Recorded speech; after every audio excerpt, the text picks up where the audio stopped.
তো রাম রাম বন্ধুরা, সকালে ঘুমায় উঠে ফ্রেশ হয়ে ঢুকায় নিয়েছি মুখটা একটা ঘুটকু। তারপরে চিবান চিবান এদিকে এসে দেখি রোগা খুঁড়ে কড়াড়ে তেল নিয়ে আর একটা লঙ্কা ছাড়ি এদিকে মদনা খুঁড়ে আমাদের হাঁকতে যাওয়ার জন্য বোতলে জল রেডি করছি। আর ওদিকে আমাদের রোগা খুঁড়ে কড়াড়ে ঢুকান দিলে আলু আর পেঁয়াজ। লে রে বাবা, এটা আর কি করবে আমি তো কোনো বুঝেই পাচ্ছি নাই।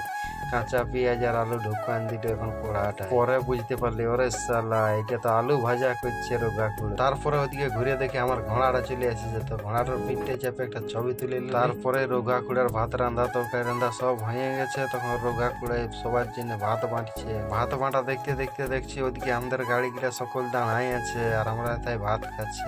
তো ফাইনালি ভাত বাঁটা হয়ে গেল। আর আজকের মেনুতে আছে ডাল, আলু ভাজা আর পাঁপড়।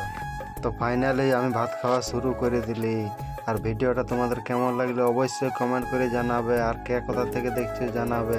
তো আমি পাঁপড় খাই খাই এখন তোমাদেরকে দিয়ে দিলি টাটা। পরের ভিডিওর জন্য অপেক্ষা করতে থাকো তোমরা। ঢাকা নিয়ে কাঁথা।